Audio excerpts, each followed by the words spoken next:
Здравейте, приятели! Днес искам да ви покажа няколко биопродукта, които използвам всеки ден. Ако искате сияйна и здрава кожа, останете до края. Първият продукт, който искам да ви покажа, е ревитализиращ крем за лице с хиалуронова киселина.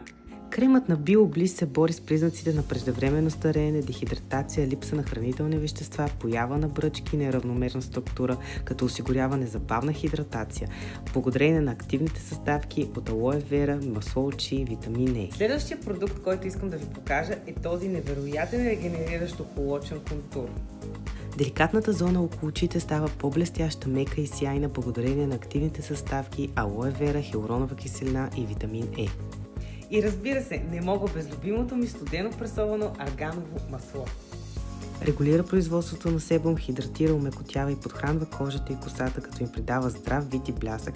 Има антибактериални свойства, които се борят с различни кожни проблеми.